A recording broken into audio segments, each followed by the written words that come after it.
Bonsoir à tous. Pour commencer, je tiens tous à vous remercier d'être présents ce soir. À l'heure actuelle, nous oublions nos valeurs, notre histoire, nos héros. Nous avons décidé de rendre hommage en ce 7 mai 2011 aux combattants d'Indochine en célébrant cette glorieuse bataille de Dien Bien Phu.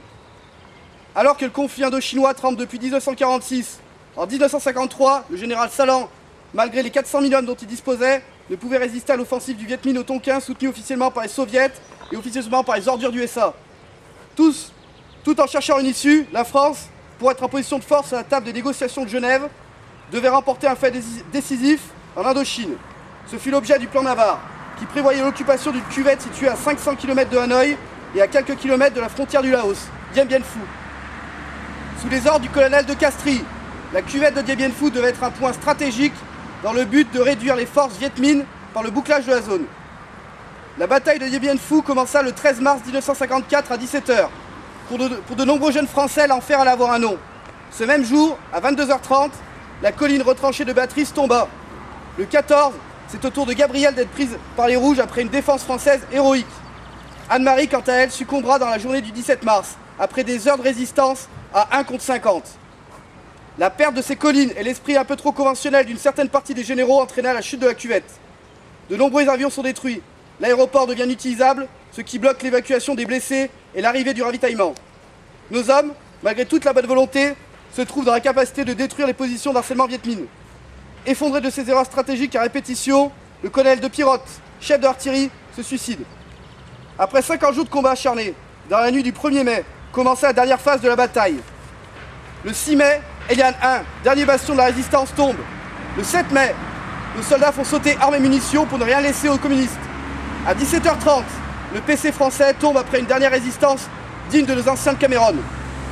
Cette bataille aura fait côté français 3000 morts, 4000 blessés, 10 000 prisonniers. Mais face aux 30 000 Viet Minh abattus, non, nos petits gars n'ont vraiment pas à rougir.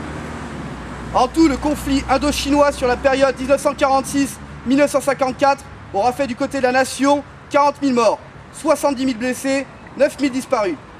Les communistes, quant à eux, peuvent pleurer les pertes de 500 000 des leurs.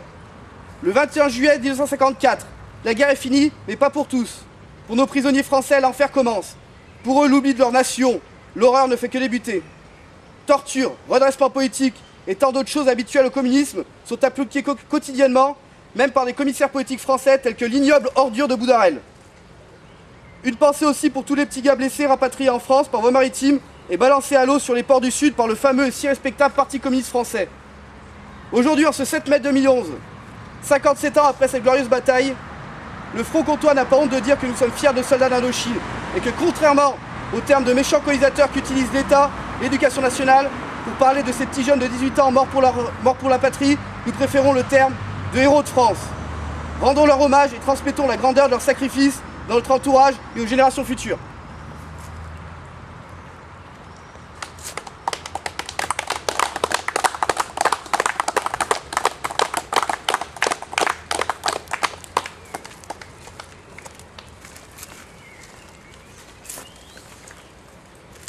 Nous allons à présent effectuer une minute de silence en hommage à ces gars.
Dien Bien Phu, aujourd'hui tout le monde s'en fout, mais nous restons fiers de vous.